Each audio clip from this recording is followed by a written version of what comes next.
Well done. Nice work, sir. And this is the Afizere. Yes, this is Afizere ancestral settlement. Wow. Yes. So you are like the person who can take us around and tell us something about it. Well done. Thank you very much. My name is Chris Azok. It may interest you to know that 95% of Afizere names start with A, just like the Eggon people too. Yes, and just like the name of the tribe, Afizere. Afizere. Yes. So before the museum started in 1952, the tribe called Afizere was using this hill for two major reasons. One, it was more of a prayer ground for the chief priests. Then there was nothing like Christianity or Islam. And again, it was more of a hidden ground where people hide whenever there's communal clashes or where there are important things to be discussed. So the Afizere tribe usually comes here for such kind of things, and of course the chief priest was the one who was conducting prayers on behalf of the Afizere nation. And that's why today, whenever you see International Museum Day, you see the entire Israeli nation comes here more of paying respect to the traditional shrine, which is up there. It is very important that whenever you are going to any Afizere community or a village, you pay a respect to the king, and that is why we have replicated what we call the Eggon Afizere Palace. So this is the Eggon Afizere Palace, replicated one. Replicated. So come in with me, let's see the Eggon Afizere Palace. Wow. It is customary that you pay respect to the king before you visit any community in our culture and tradition. And for the Afizere nation, this is exactly how the palace of Eggon Afizere nation used to be before modernization and all other things. The reason is this: we want to tell whoever comes here that we have our own way of life, culture and tradition before the Western people and all other form of colonization and all of those things. In Israeli nation, whenever you see something like this, when you travel to any village and you see something like this, you don't need to be told that it's a royal house. So that also tells something like this. Yes, we have one. It's a royal house. Royal house. You dare not put this if you're not from the royal house. So we have one on top of this roof. When you go outside, you get to see something like that. Okay. Yes. And this also tells us that the Afizere people were able to communicate through artwork. Because if you can be able to see something and will tell you, so it's a communication, not writing paper and biro and all of those things. Africa and all other forms were able to do such kind of communication through artworks. And then we can see some too. These are refrigerators, then cooling drinks and all of. In most part of northern Nigeria, it used to be either burkutu and other form of drinks, kunu, yes. But in some part of the country, of course, palm wine. And the king does not go out without the royal troop. Yes. So we have a royal troop. This is the throne. This is the throne. And we have council elders here. It may interest you to know that Plateau State has about 56 ethnic groups. Out of the 56 ethnic groups, Afizere is one among the 6 largest groups and is the major ethnic group among the 3 indigenous tribes that we have in Just North local government. Africa and Nigeria, including Afizere, were able to manufacture iron before the arrival of the whites. So for us, this is a local prison. This place? This very big wood. This is a replica actually. So it's not this kind of iron. It's usually a round iron. The 2 round iron like this. When someone who has committed an offense comes, yes, at the end of the day or at the end of judgment, you need to be in prison. His 2 legs are going to be tied here.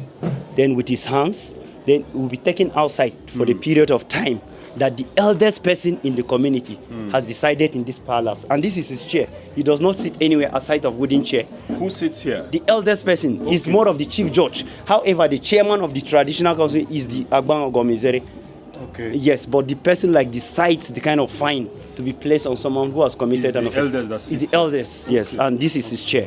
What we have here is just to remind whoever comes here that the king does not stay without a wife. So that's the room for the wife. And of course, we have barn for preservation of maybe some very important food. Yes, exactly. So. And then every Friday now we have what we call Friday market. The essence is to preserve local. Yes, to preserve local dishes. A lot of story about dog meat on the Plateau and all of. The Afizere, in fact, is taboo. So when you come to our place, these are the kind of meat you get. Bush meat. All these are bush meat. Oh, really? These are bush meat. We don't eat. All these are bush meat. You don't have dog here? No, we don't. In fact, it's taboo for you to bring dog here in our culture and tradition. Yes. Yes. So let's go up to the shrine and see what we have. Come on with me. This is the mother of Jos Museum, Abager bin Tabako. Of course, when the museum was officially opened in 1952, I've said earlier, in 1958, she was employed by the whites. And through her artwork, she happens to be the first indigenous Plateau that started work with the whites in Jos Museum. 1952. 1958. 58. Museum opened in 1952. Yes. Yes, she happens to be first indigenous Plateau, as in from Plateau, not Nigeria. Yes. Yes, we have the first Plateau to start work with the museum happens to be this woman, Abager Binta Bako. She was born in 1900 and died in 1990, 90 years. 1990. She was born in 1900. Yeah. She died in 1990. That's one of her work. The very artwork there. The one I've on said top of the replicate panel, the yes. house. When you go to London Museum, when you go to Lagos Museum, you get to see some of our work up to now. And the Canadian Journal of Social Sciences Yes. has talked about her very well. You can browse and check. I will do that. Thank you very much. Yes. Come on with me. Let's see where the shrine is of the Afizere tribe in Plateau State. Here is 29 steps of the Afizere settlement in Jos. And it may interest you to know that these numbers are very, very important to Afizere nation. Number 29. 7, and number 100. That's why the steps is numbered to 100, and of course that palace. This staircase is number 200. That's why it's called 100 steps to Afizere settlement. It's 100. Okay. When we count it, you get to see. Okay. This is Afizere dancers, the Asharwa dancers. It may interest you to know that in the entire 56 tribes on the plateau, this is the only tribe that is positioned on top of Nigerian currency. Nigerian currency. Because They of are the cowries. Not because of their excellent performance, and they've represented the country into different parts of the world, including America, Germany, and of course during Charles Saludo, Yeah. when he was CBN governor, he feel that's very important for this group to be represented, featured. Nigerian currency. And when you turn the back of 100 naira today, you get to see a dancer of Jojara, international Okay, dancers. the Afizeres are the Jarawas. Yes, when you say Jarawa, Jarawa is like you say Yoruba. You know, when you say Yoruba, you go to places like Ogun State Yes. and Ondo State, you Yes. get to see other tribes. So when you say Jarawa, it's like it's like the entire family, but we have different clans. We have Jarawa. When you say Jarawa, there are people, Duguri people are also Jarawa. That's the present governor of Bauchi State. He's also a Jarawa man. And of course, when you go to Kanam, the guy who is performing very excellent at the National Assembly, that's Gagdi. He's also a Jarawa person. So when you say Jarawa, it's like you call you like a general name for us. But when you say Afizere, like a clan of Jarawa. So we are walking straight to the shrine of the Afizere right now. Please watch your steps. Wow, this is serious. Watch your steps, please. Very important. Step 48. Step 55. Interesting. Are you sure I'll be able to walk up to 100? You should. I will need a stick. Ross, Yes, bro. can you hold me? Okay, why not? Of course. Okay. You want me to be? No. Thank you. Okay, Nasra. This is Eggon. Oh. Let's rest. Please. I am almost not being able to get to the 100th step, and I'll do my best. We'll see the shrine, and then after the next few steps, where we can find ourselves here. We are finally here after climbing about 100 steps of the Afizere, right on top of the hill, and this is where the shrine is, and we have our brother here who is going to speak to us about it. All right, thank you very much. First and foremost, let us understand that a shrine is a prayer spot, not necessarily what we Africa we attach different meaning to it. A lot of people, when they hear shrine, they thought it's a kind of one juju place, and no, it's a spot. Church is also a shrine. It's a Christian shrine. So for the Afizere nation, this hill was a spot that the chief priest comes to pray on behalf of the nation. And of course, I said earlier, the chief priest is the custodian between the Afizere nation and the God Almighty. And he comes here sometime once in a blue moon. Up to date, we have only one chief priest today in Afizere nation. In the entire Afizere nation, one. At the moment. Yes. He does not wear cloth. Up to date.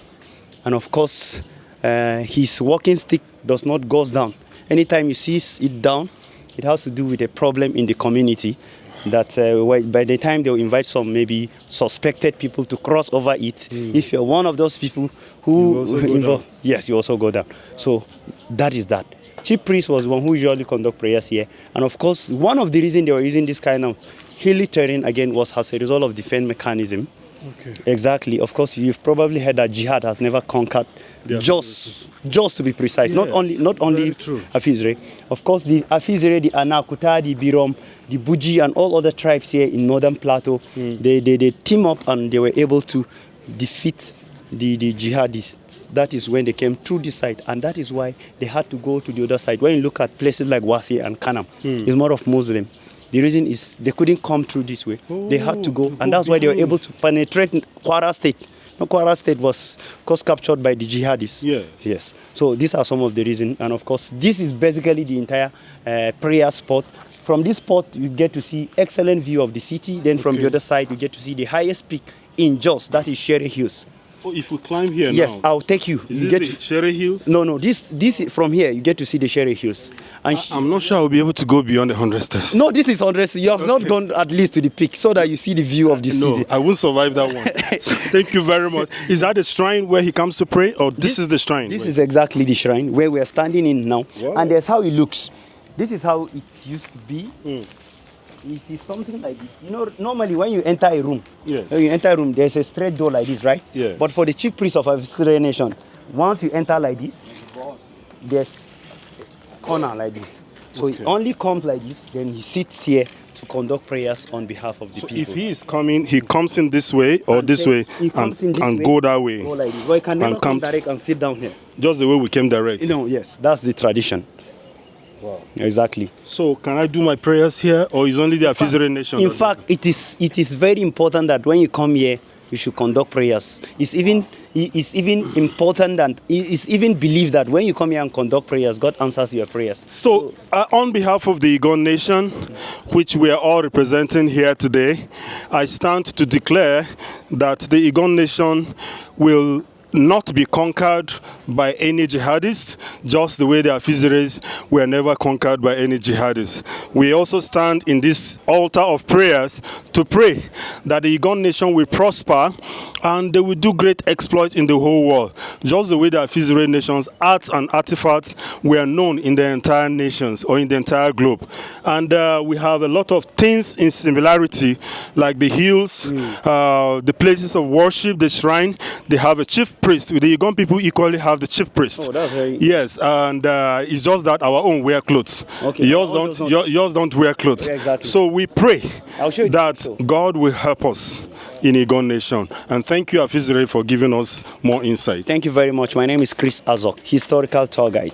They said when we climb after the 100 hill steps, we'll be able to find where the Sherry Hill is. So we will make attempt to go there, which happens to be the highest peak in the entire plateau.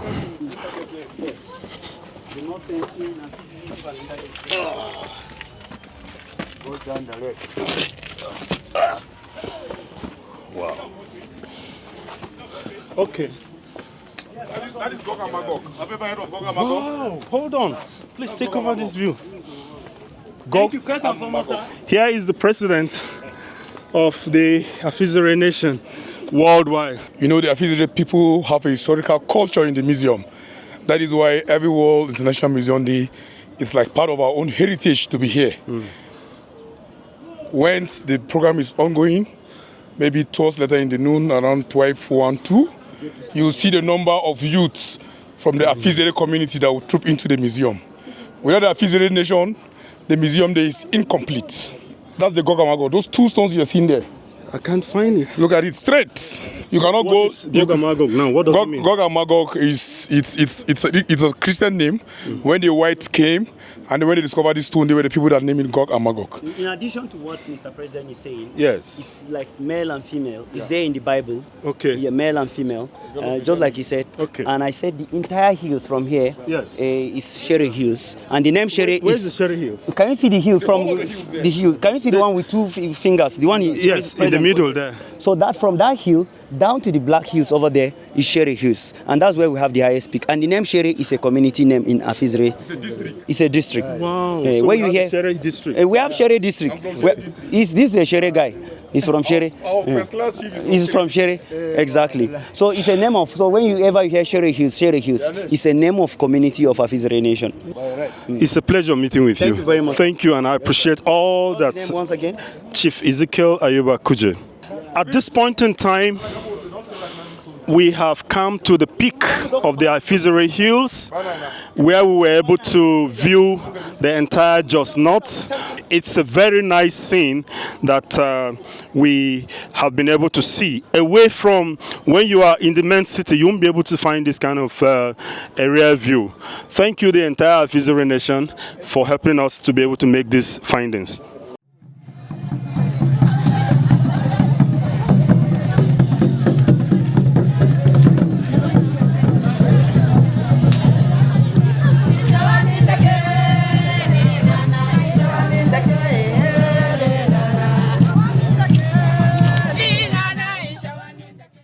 Here with me today is the Rukuba settlement in Plateau State.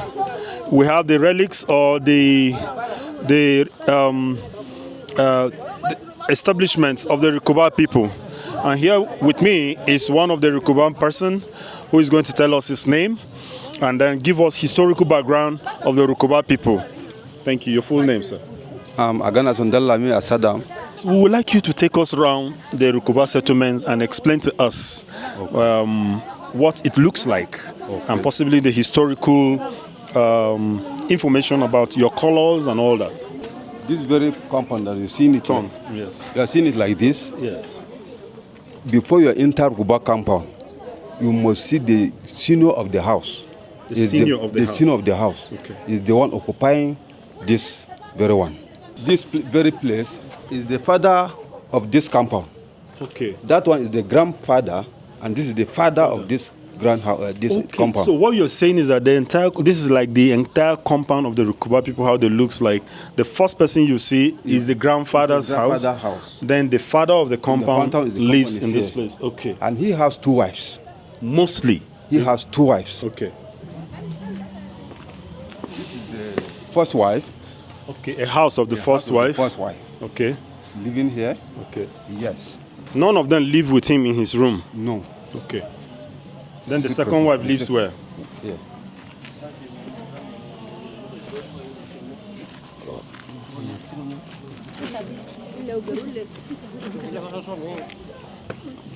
Okay. This is the second wife. Okay, this is the house for the second wife. Then we have a boy that has not married yet. He has his room. We have a lady that has not married. He has her own room. Okay. Then thereafter, we have where we put our greens. We have the host. That very one that we first go, the host always deal with the grandfather of the house. A host. A host. Okay. Always in the compound, in that house, with the grandfather. Okay. Because he used to give him food throughout the night. I have seen Rukuba people with colors of black, white, and red. Yes. Tell us something about the significance of this color. The significance of our colors. Yes. The reds go with, if something happened tangibly, we use the red. And if we're in peace, we use white. And if tragedy inside, we use black. Okay. That is red, white, and the black. Okay. At this point in time, we will see how the Rukuba people play their music.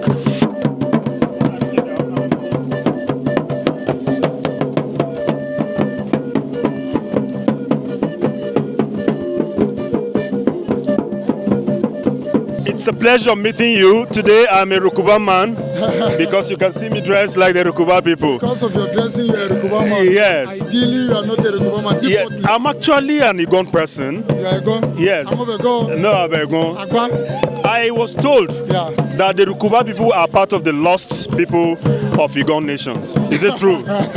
Maybe you know where you're getting your history from.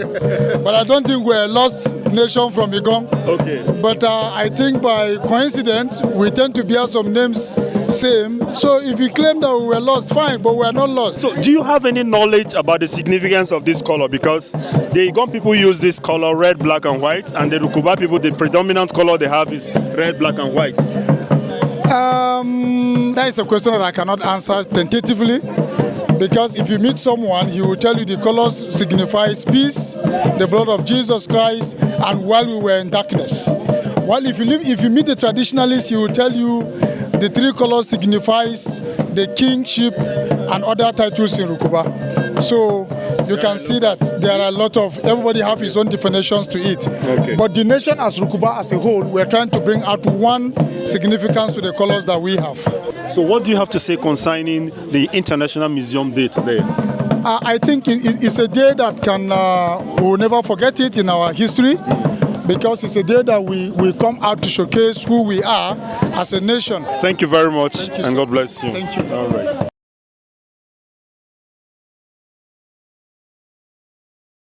Here with me today, we have arrived at the environment where the Gumay original settlements are here in Jos, at the museum. Today is the International Museums Day. We have found a brother here who is very knowledgeable about the Gumay people. May we meet you, sir? It is a privilege to receive you people, the team we have here today. Thank you. My name is Magwan Precious Shinto. The Gumay is one of the unique culture on the Plateau. The Gumay are people that are coming from, Kwararafa Kingdom, of which we have, people who we are together. I mean, the origin, which are the Aragos and other people like that, but few to mention. If you go to the Gumay land, these are some of the buildings we occupy. The ancient building we occupy. It was done by our ancestors. That's the kind of the style of building we are showcasing whenever you go to Gumay land. That's the ancestral kind of something. Did you have any knowledge about the pattern designs of the Gumay clothes? Yes. Explain to us what it stands for. We are not the only one using this. Okay.